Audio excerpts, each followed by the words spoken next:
Ага. Давай весь словарный запас. Их, лебедих, швайна, зергут, ля-ля, о-о, е. Училась в гимназии с углубленным изучением немецкого языка. С очень углубленным. Здравствуйте, все это «Орел и решка. Чудеса света».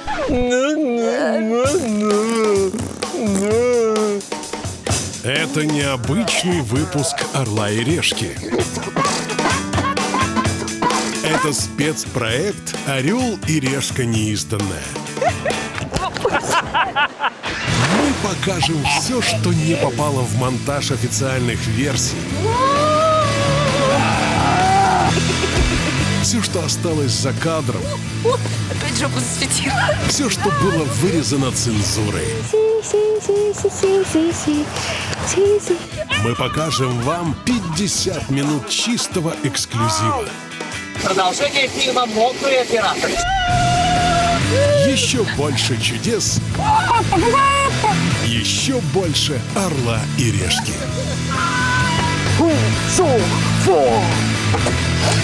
Сейчас ваше сердце растает. Теперь ничего не страшно. Ой, да перестань.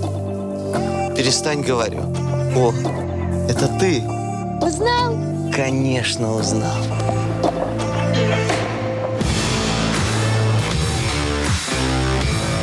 Премиальный мир с картой MasterCard не забудешь. Добро пожаловать в реальный. А за премиальный пошли монетку бросать. Пошли. Чудо света! Какая красота! Третий сезон «Орел и решка. Чудеса света». В этом сезоне мы сняли 20 новых чудес. Посмотрите, вот он! Вершина! Мы увидели остров Санторини и замок Золушки, пляжи Доминиканы и пустыни западного Казахстана, большую африканскую пятерку и дикие племена Эфиопии. В этом сезоне у нас были новые приключения. Появились новые члены команды и новое чудо-ведущее.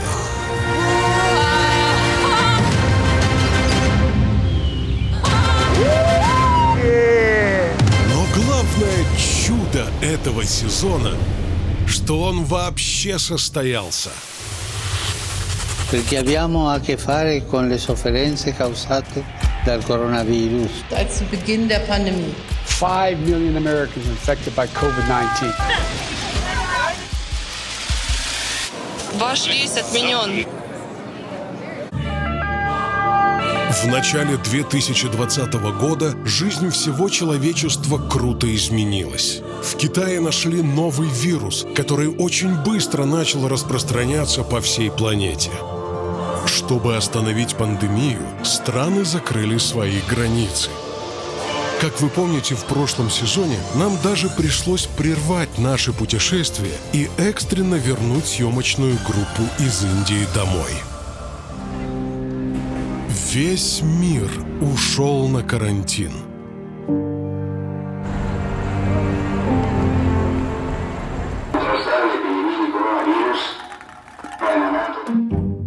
За 6 месяцев карантина мы чуть не сошли с ума. Потому что команда «Орла и решки» не может жить без путешествий. Я соскучилась по морю. Мы каждый день слушали новости и мучительно ждали, когда страны послабят карантин. И вдруг мы узнаем, что Турция открыла границы. Мы сразу же купили билеты и прыгнули в самолет. Просыпайся. Было так страшно, что границы снова закроют, что мы решили не уезжать и сняли в Турции целых 4 чуда. Каппадокия!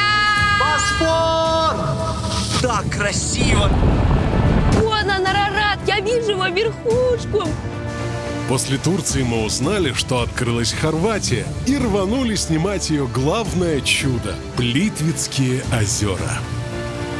Пока мы снимали Турцию и Хорватию, наши продюсеры писали письма во все закрытые страны мира. И, о чудо! Мы сделали невозможное. Несмотря на то, что многие европейские границы закрыты, мы пробрались в Грецию, а? Мы на чудесном острове Мадейра. И мы приехали в солнечную Францию, чтобы увидеть ее чудо. И первое чудо, что мы вообще добрались до Германии, Баварии. Обычным туристам въезд в эти страны до сих пор закрыт. Но для Орла и Решки границы открылись. В итоге мы попали в 13 разных стран и сняли для вас 20 новых выпусков. Ну не чудо ли? Можно было бы посвятить отдельный выпуск такому чуду, как путешествие во время карантина, потому что изменилось все. Excuse me, and can you put on the hand? Thank you so much. Фу, ходячий борец с заразой. Коронабой. Теперь самыми необходимыми вещами в путешествиях стали маски, Безопасность превыше всего. мыло, термометры, которые нашлись даже в диких племенах Эфиопии, 36,8. и санитайзеры. Это душ! Санитайзер-душ! Вы такое где-нибудь видели? Я нет. Вот, пожалуйста, смотрите, современные реалии. Человек в маске, человек в какой-то защите, как турецкие гладиаторы. Тут мало ли кто лежал, может быть, какой-нибудь коронавирусный чувак. Здрасте. Селфи здоровья?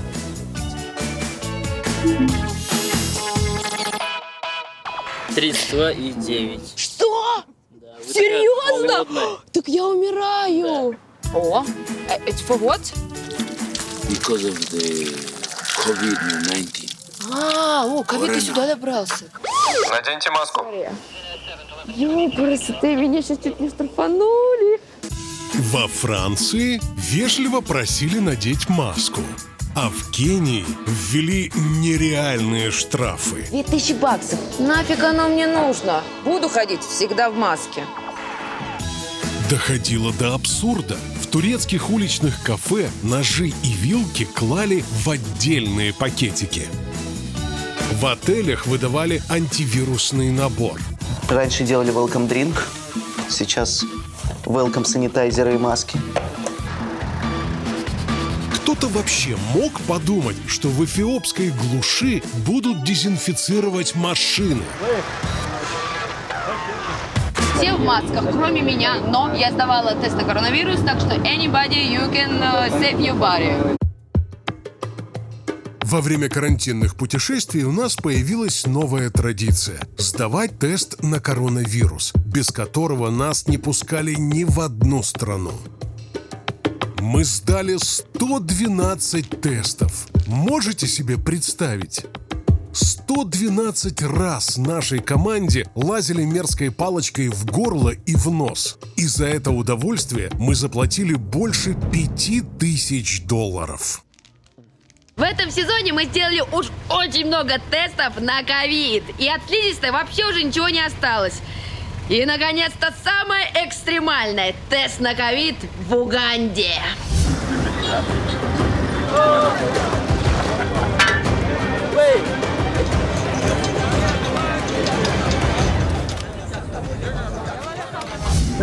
Не терпится, честное слово. Так, мужик с автоматом нас встречает. Hello. Hi. Так, вроде жива-здорова, 36,5, thank you. Теперь делают фотку меня. Perfectly. Вот это цены в Уганде. $65 мы заплатили за ковид-тест. Грабеж средь белого дня. Так, все, иду за этой милой женщиной. Выглядит она дружелюбно. Надеюсь, не сделает мне больно. Санитайзер. Опять.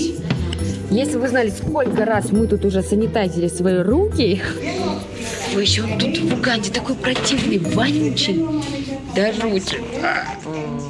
Так вот, достает свои волшебные палочки. Я снимаю масочку. Так, it's time to экзекуция.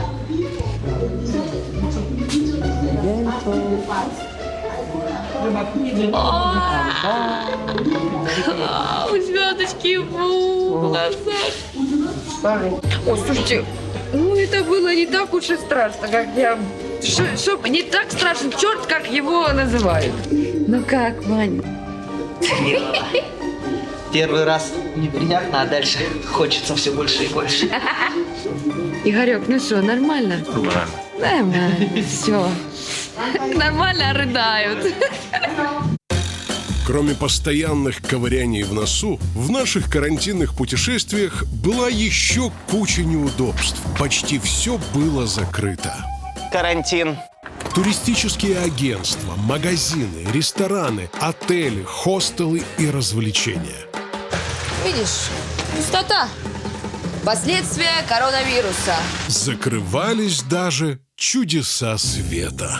Из-за пандемии мы не увидели главного чуда Каппадокии – сотни разноцветных шаров в небе. Можно уже, да, попробовать покататься на воздушных шариках?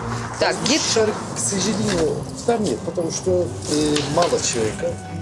Шарик агентство не отелит, открывает. О, то есть вообще нет никакого варианта, да? Ни на чем покататься. Да что ж такое? Да почему? А когда мы снимали в Доминикане, из-за пандемии вообще ввели комендантский час. Это просто какая-то жесть. В какой еще стране такие правила, что в 5 часов весь город закрывают на клюшку? Интересно, а если ты турист, и ты заплатил огромные деньги, чтобы сюда приехать, ты должен весь вечер сидеть в отеле? И извините, где вы видели комендантский час, когда еще светло? Что тут со мной произойдет? Вечером ковид распространяется быстрее. Простите нас, но в карантинных путешествиях были и свои плюсы. «Орел и решка» стала первым в мире тревел-шоу, которое попало в отель-резиденцию Азулик-Ухмай в Мексике. Его открыли во время карантина, и миллионеры просто не успели сюда приехать. А я успел за $30 000. Мать моя Пурита, это вообще законно? Что это такое? А для бюджетных туристов, у кого в кармане всего $100 на 2 дня, карантин вообще стал самым удачным временем для путешествий. Весь общественный транспорт пустовал. Если какие-то развлечения были доступны, они очень часто были с большой скидкой. В Замбии я побывал на сафари всего за $35, а не за 75. А я в Мексике отхватила билет в парк Сенотов за $25 вместо 50. Сань, смотри! Я прыгаю в череп!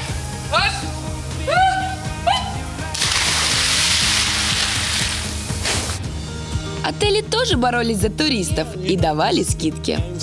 Вообще, одноместный номер у нас стоит $53. Но сейчас туристов мало, и мы делаем большую скидку. За сутки берем всего $25. Супер! Это реально дешево! Но у хостела вообще был ценопад.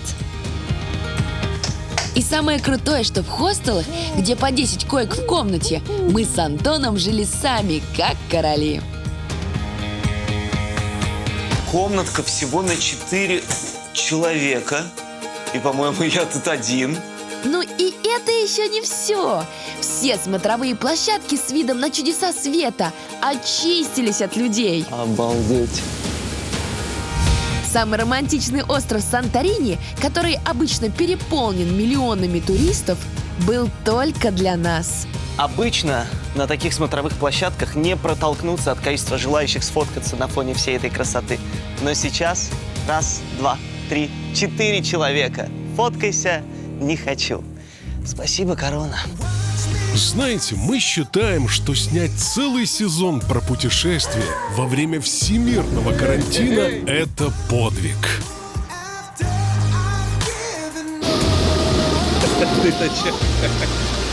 И за это мы благодарим всю нашу команду, наших ведущих, продюсеров, режиссеров, операторов, редакторов, режиссеров монтажа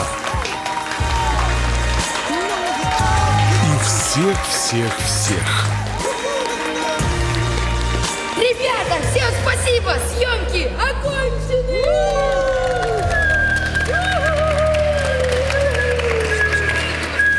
Ты меня снимаешь? Подожди, держи. Омлет за 40 евро.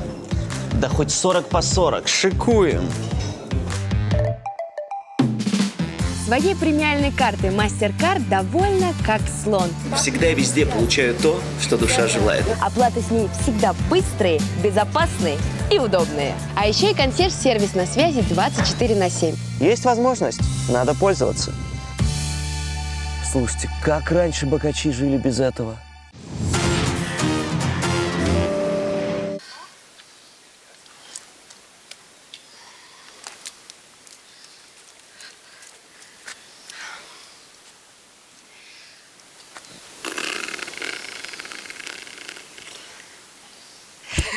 В новом сезоне нам явилось чудо. Новая ведущая. Здрасте, я Василиса Хвостова.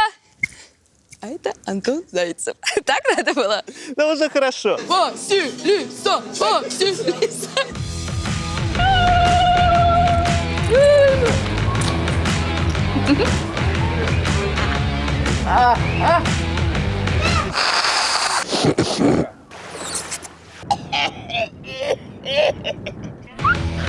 Слушайте, вам не кажется, что Вася шла на кастинг проекта «Пацанки», но случайно ошиблась дверью и прошла кастинг на ведущую «Орла и решки»? Сколько можно ей намекать, что я хочу прибухнуть? Иди сюда.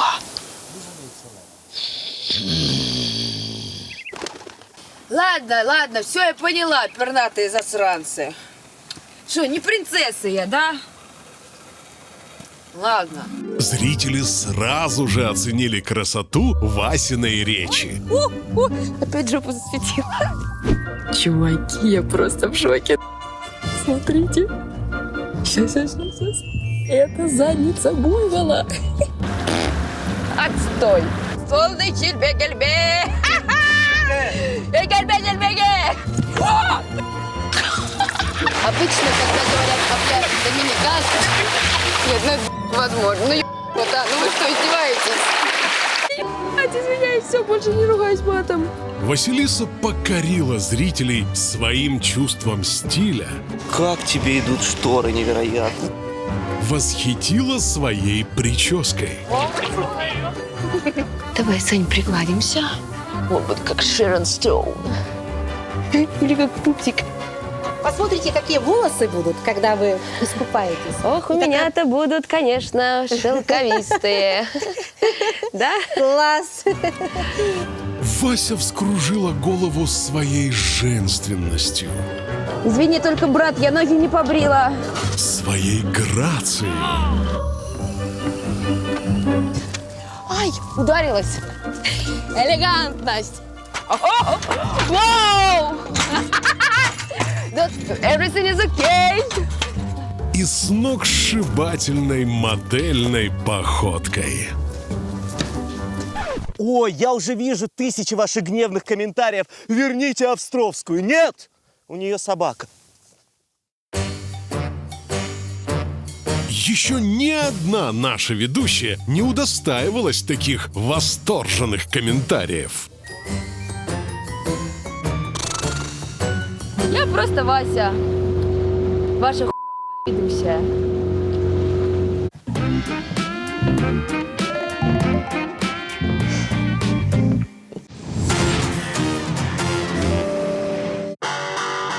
Конечно же, как и у всех новых ведущих, у Васи не сразу получалось говорить на камеру.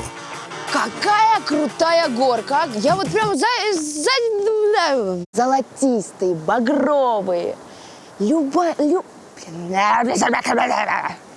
Зато теперь у нас получилось собрать вашу любимую рубрику неизданного «Неудачные дубли». Готова? Да. Давай модельной походочкой. И давай и филешечку показала. Раз. И слава. Вася, Это чудес... Мы прилетели в Хорватию на бесподобные Петлицкие. Петлюровские озера. Мы в Бодруме! Бодруме! Всем привет! Это чудо свет... И мы в Греции, в самом красивом... Тварь! Так себе остров. Говорят, что Санторини... Говорят, что Санторини... Санторини! Как говорил Виктор Гюго, вода на Мон-Сан-Мишеле приближается во время прилива на 15... Ну все, это... Все, я не... Все, погнали, да. А еще знаменитая черная-белая португальская площадка. Осторожно. Саня, камера! И теперь попробуем тарелку чая. Эдген чая. Аткен. Да что ж ты... Аткен. Все, Саня, беру. В этом поселке живут уйгуры. Вася, беги. Вася, беги. Я знаю. Оно здесь устает больше всех, потому что биш... Господи, как он называется? Шибек. Основным строительным материалом города Шибеник. Я еще ни разу не видела настолько каменного города. Шибек Да, та-дам! Гигантский мост султана Селима Грозного. Кого? Султана Селима Грозного. Селима или Селима? Какой красивый! Извините. И вот он, наконец, мост Марии. Понятно почему? Тут так много всегда... Что ж ты, с тобой? В общем, что хотела сказать? Давайте еще раз, да? Давайте еще 555 раз. Мой вам совет. Если вы хотите посетить замок Золушки, то заранее планируйте это. Потому что... Гигантские подвесные мосты, многомиллионные елы. А я вам покажу еще одно новое чудо света. Подводный. Все, вообще. Я не знаю, что я забыл это слово. 2 строчки. Кого вы взяли? Вася плакала. Она чуть не вырвала все оставшиеся волосы. Но потом решила договориться с той, кто сидит у нее в голове. Так, Василис, пожалуйста, только не без тупежа. Да что ж ты можешь собраться? Ну все, что тут сложного? Что тут сложного? Все. Пожалуйста, соберись, я тебя сейчас убью. 1, 2. 3. Зависла. Заснул. Так, все, я говорю. Пошла. Каппадокия. Все, еще раз. Все, гляжу. Все, 5 сек. Каппадокия. Любоваться, не налюбоваться. А конфетами Да стой! Давай еще раз. Все, Паш, прости. Все, сейчас 100%. Я опять сказала на. Все. 1, 2, 3, 4. Все, идти.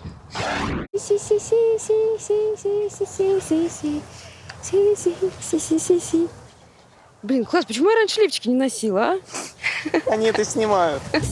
А что же Антон? Как он отреагировал на свою новую напарницу? Всем привет! Это «Орел и Решка», Антон Зайцев и Василиса Хвостова. Ну что, Василис, скажешь? Ты, как обычно, не в бровь, а в глаз. В мире не так много вещей, которые заставляют меня плакать. Это мелодрамы, словарный запас Василисы и мексиканские перцы. Я хотел сказать единственное, что здесь ходит где-то одна моя подруга, знакомая Василиса. И, скорее всего, она сейчас где-то без маски. Рассадник заразы. Я бы советовал обратить внимание на нее. Спасибо большое. Ну что, Василиса, наконец-то мы с тобой впервые в жизни вместе встречаем закат. И выглядишь ты обворожительно. Ничуть не хуже заката. А эти фонари ты зажигал? Не дай бог. К этим фонарям я даже прикасаться не буду. Никак не могу разглядеть рейтинг программы после появления Васи. Микроскопический. Весь сезон мы наблюдали за Василисой и поняли, что она уникальная ведущая «Орла и решки». Вася не парится ни о чем и просто кайфует от путешествий. Мы еще никогда не видели такого фейерверка сумасшедших, но таких искренних эмоций.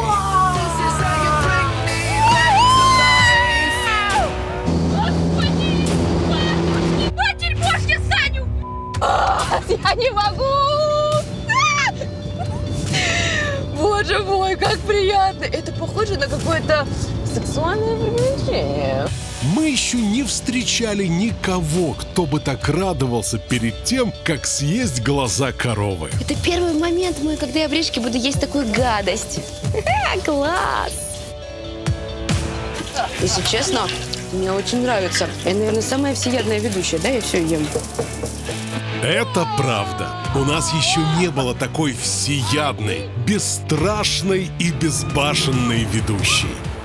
Идти над пропастью по тросу – Вася. А если она не выдержит? Крутануть сальтуху назад в колодец Майя – Вася. Карабкаться по скале – Вася.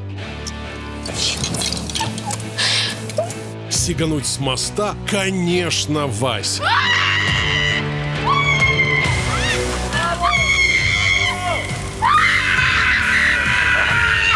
Ребят, вы меня здесь слышите? Я это сделала. Что говорить? Даже Антон от такого растаял. Да ладно, да ты справишься, ты девчонка, зажигалочка, озорная слащенка, лучик, позитивчик. Вася, Василек, Василиск, я соскучился.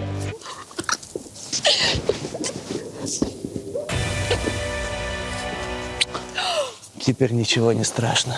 Этот день настал, меня поцеловал мужчина.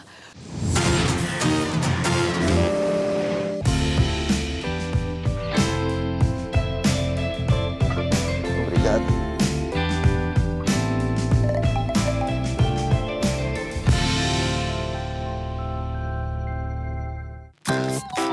Следующий сюжет посвящается всем поклонницам нашего ведущего Антона Зайцева. Антон у нас уже ветеран «Орла и решки». Я 3 сезона отсидел от звонка до звонка. Он провел сезон «Мегаполисы», 3 сезона «Чудес света» и сменил 3 ведущих.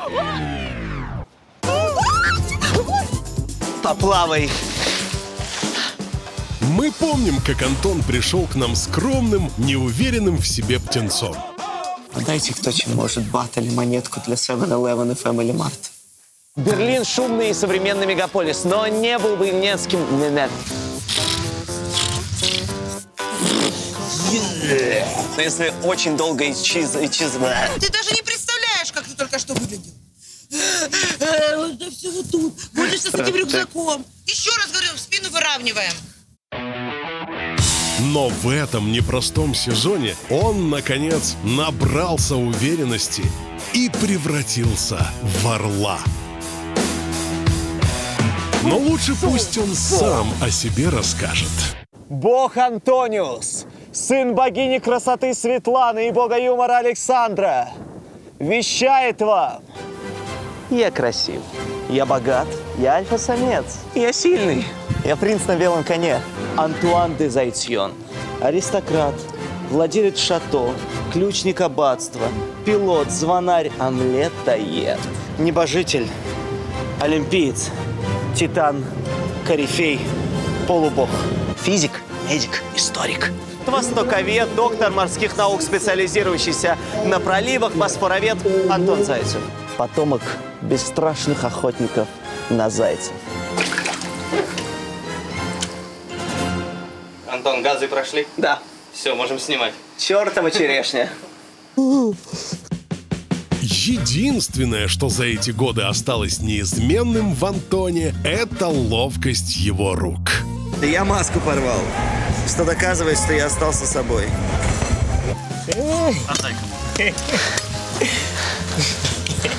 Видит Бог. Я пытался. I will try.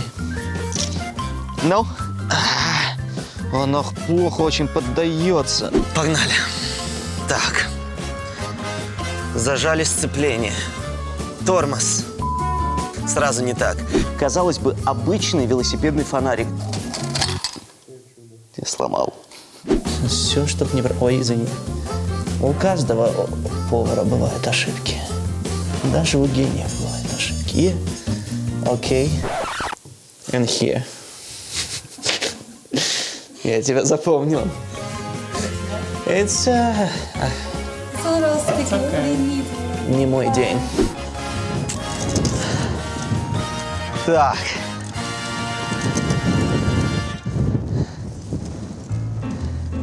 Адовые палки нужно соединить между собой. Зараза. Что дальше? Каркас для тента. Значит, это крепится к тенту. Соответственно, он сейчас нужен. Ведь мне никто не подсказывал. Так.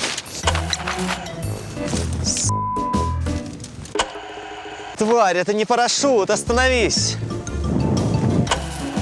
Слабься, Арарат. Ну, пожалуйста. Не супер надежно, но оно же должно перекрещиваться. Но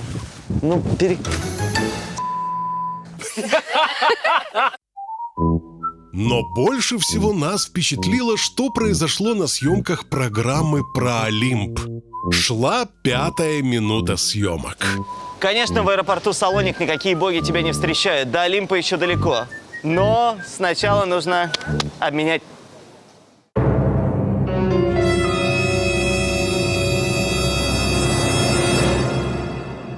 Да, Антон порвал свои $100, на которые должен был прожить 2 дня. Хорошо, что продюсеру удалось склеить купюру и чудом обменять в банке. У моей премиальной карты MasterCard есть куча возможностей. Значит, сегодня они есть и у меня. Одна из которых круглосуточный консьерж-сервис. Сейчас позвоню и попрошу организовать на этот уикенд кое-что интересное. Ну а что? Если есть возможность, надо пользоваться. Алло, здравствуйте. Hey, I'm Vasilisa. I will sleep with you. В смысле, at you. Еще одно испытание, с которым сталкивается новый ведущий в «Орле и Решке», это английский язык, на котором обычно общаются люди в путешествиях. Hello. For what this? Glass. For glass. Для глазов? Чё? Вы переводите тут глаза? For bottles from wine. Вот, винчик, еще интереснее. Why everybody touch here? Криштиано Роналдо. Balls. Большие яйца? Криштиану большие яйца, да? Да я не удивлена. The eyes of the elephant, but the other behind of us, the other one is for the pee-pee. For the what? Pee. Пипи? Yeah. Вот этих домов племен Дорзи есть и глаза, и, я так поняла, хвост, что ли, или что-то, в общем, задний проход. Germany. You from Berlin? Ich komme aus Germany. From Armenia? Germany. Germania. Что это он имеет в виду, Germania? Deutschland. Deutsch, what? Господи, давно я себя не чувствовала такой тупой. Но Вася очень быстро справилась с этой проблемой. Нет, она не записалась на уроки английского языка. Она придумала свой вариант английского – васинский. I should put off my legs on some дырки, on some...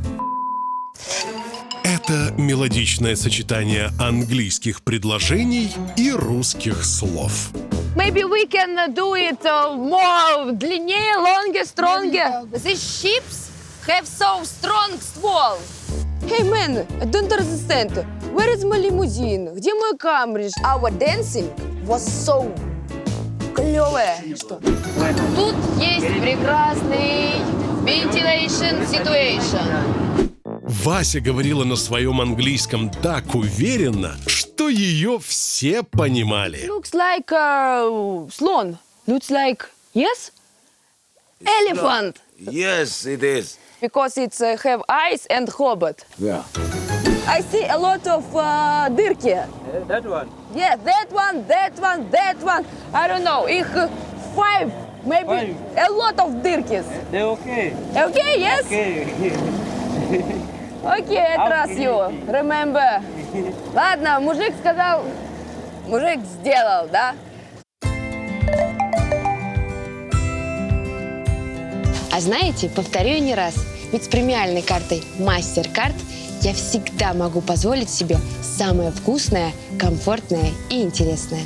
А еще и консьерж-сервис на связи 24/7. Он-то мне и подсказывает, куда за этим самым-самым стоит приезжать.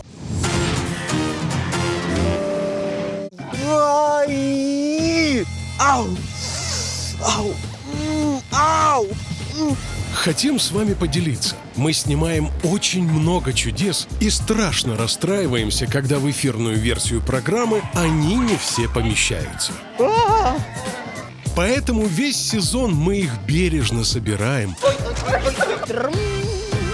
и с нетерпением ждем неизданного, чтобы показать вам все наши не вошедшие чудеса.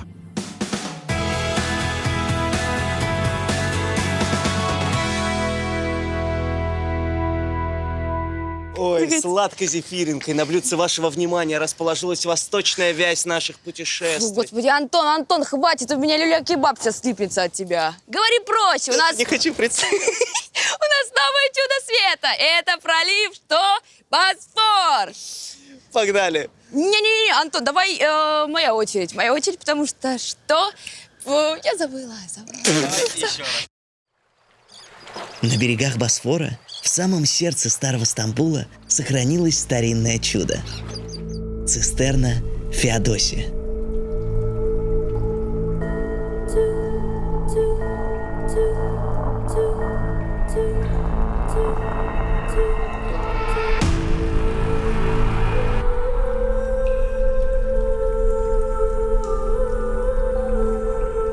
Несмотря на то, что Стамбул с 3 сторон окружен водой, с питьевой водой тут напряженка. Из пролива ее не попьешь, она соленая, морская. Несмотря на то, что Стамбул окружен водой с 3 сторон, с питьевой водой тут напряженка. Из пролива ее не попьешь, она морская. Но город решил эту проблему еще 1500 лет назад.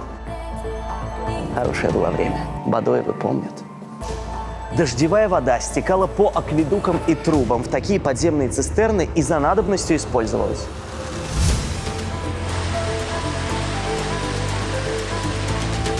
В древней цистерне Феодосия помещалось воды, как в 4 олимпийских бассейнах. 11 миллионов литров. Этой водой снабжался дворец императора, бани и фонтаны города. Тут влажно, сыро, немножко мрачновато и похоже на какой-то заброшенный древнегреческий театр. Но после жары на улице тут просто идеальная прохлада. А главное, из-за пандемии я тут один.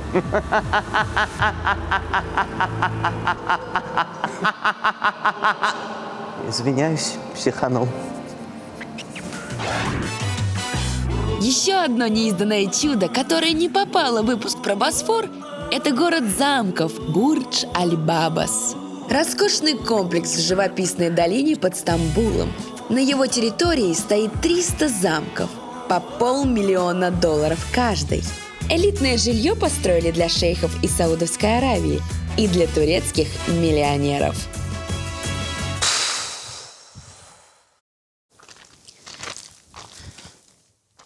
Так, а где все миллионеры?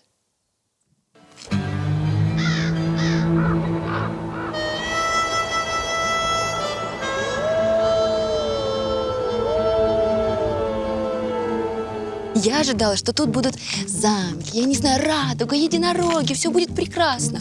Но на самом деле это напоминает больше Диснейленд после апокалипсиса.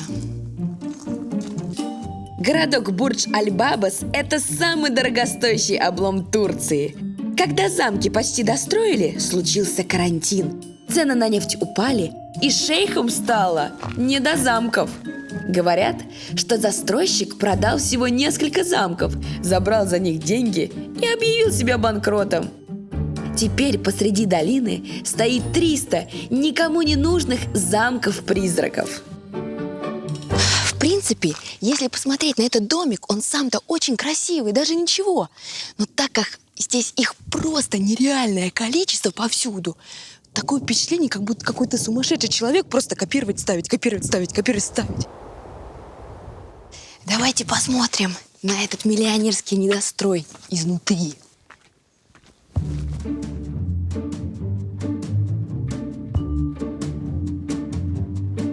На самом деле здесь видно, что все было кинуто на конечной стадии. Теплый пол, видимо, здесь сделали. Электричество. Здесь проведено уже электричество. То есть, получается, заезжай, не хочу.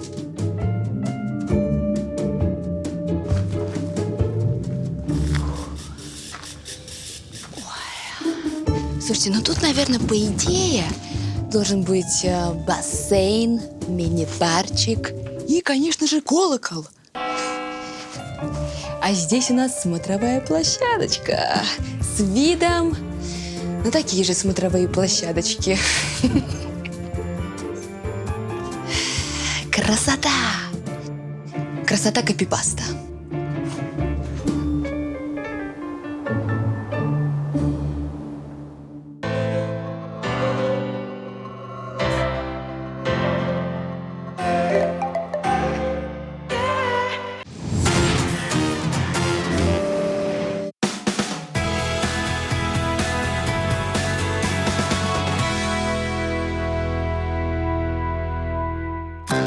Еще один выпуск, который не досчитался чудес в эфирной версии программы, это выпуск про колодцы Майя, который мы снимали в Мексике.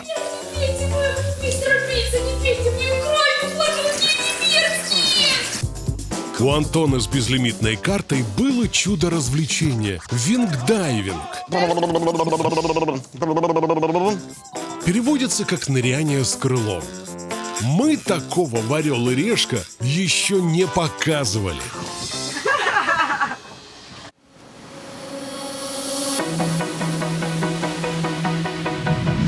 Давайте же я расскажу, как этот вингдайвинг работает. Ты хватаешься за пластиковые крылья, набираешь воздух и ныряешь. Катер тащит за собой, а ты можешь делать под водой разные выкрутасы. Если развернуть лопасти в разные стороны, то можно прокрутиться как дельфин.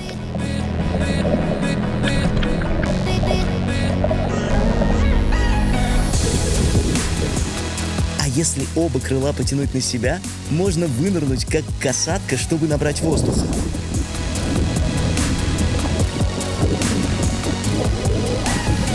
А можно опуститься на самое дно, как скат-манта. Для этого крылья нужно наклонить от себя.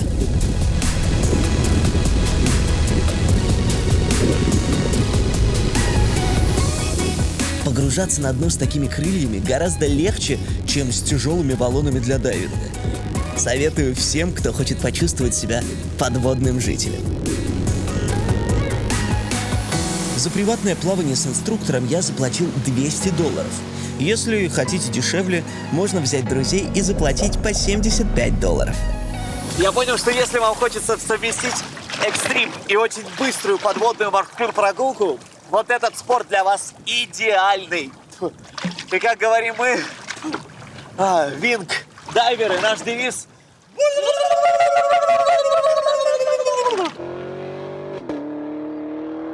Чем бы еще заняться богатому туристу на родине Майя? Конечно, поиграть в древний майянский футбол. Команда Зайцева на поле!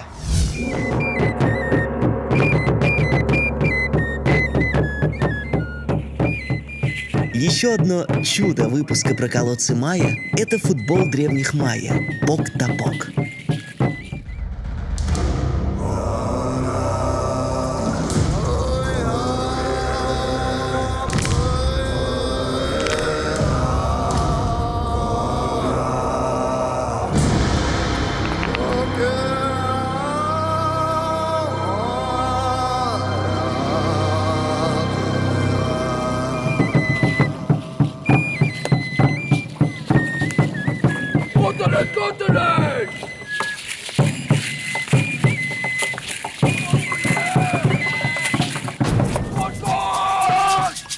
Вот так 2000 лет назад майя собирались в команды и играли в мяч. Но это было не просто дворовое развлечение, а священный ритуал.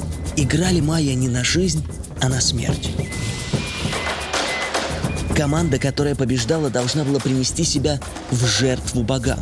У майя считалось, что только самые сильные и ловкие могут удостоиться такой чести. Конечно, сейчас люди в костюмах майя играют не ради победы, а ради $600, которые им платит богатый турист.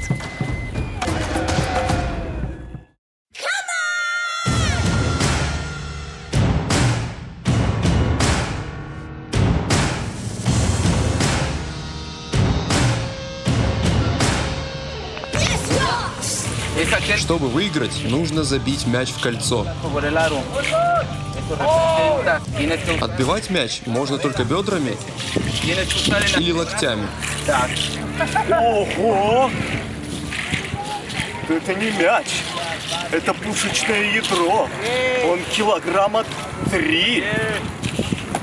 Да он еще каучуковый.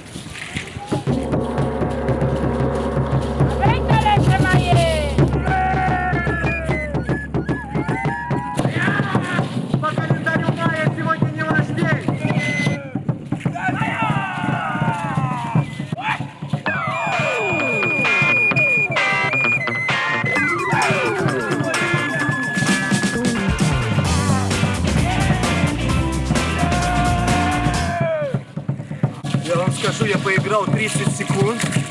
У меня ощущение, что эту ночь я спать не буду. Это очень больно. Во что я вписался? Бадминтон надо!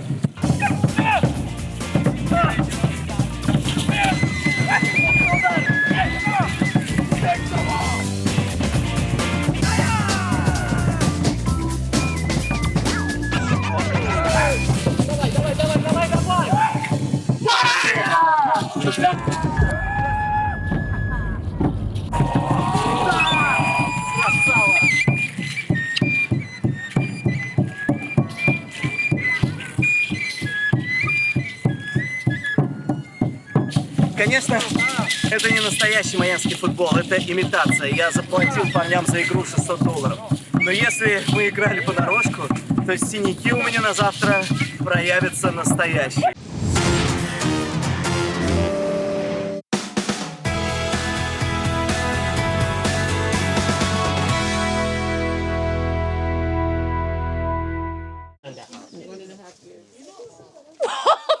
Вы видели, меня только что засосал жираф. Воняет? Не, не пахнет. От меня скорее больше воняет. Вчерашним вином. В финальном выпуске сезона в Кении у нас было самое необычное чудо света. Слушай, даже буйвола испугала, а? Мы собирали зверей из большой африканской пятерки. Быстрее, я тебя умоляю!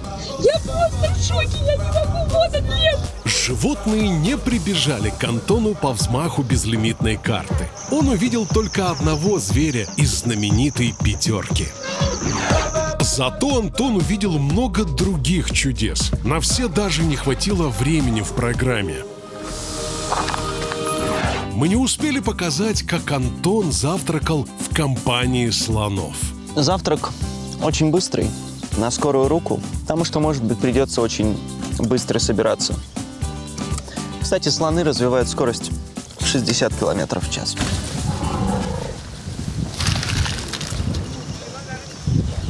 Говорит, надо идти в машину.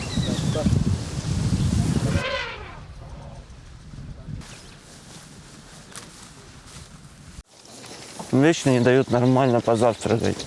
Все на бегу, все в спешке.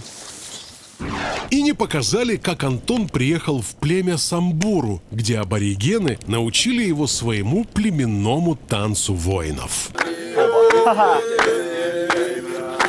Класс!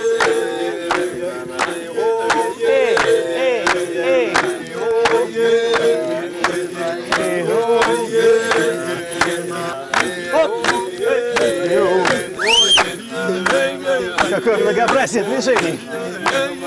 Ну и на этом чудеса в Кении не закончились.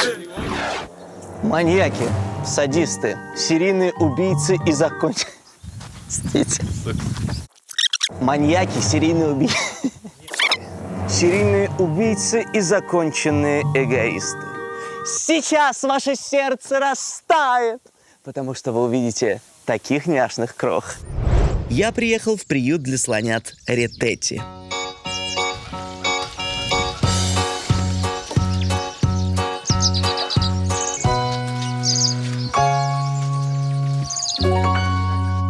В этот приют свозят потеряшек, тех, кого бросило стадо, и слонят-сирот, чьих мам застрелили браконьеры.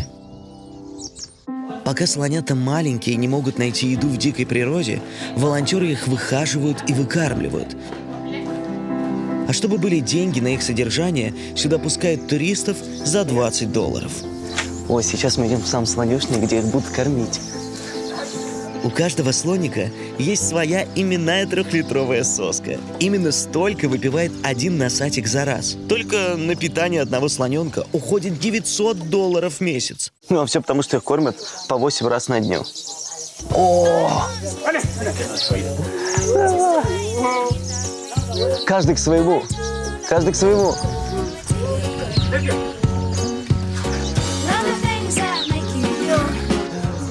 Ой, это максимально мило. Как быстро и жадно они пьют.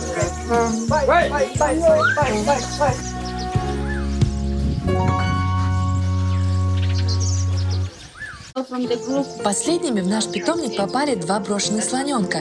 Девочка Сессия и мальчик Нанапа. Когда они к нам попали, у них был сильный стресс. Нанапа был весь в ранках. В его коже торчало много острых колючек. Мы его вылечили и очень этому рады, потому что дали слонятам второй шанс.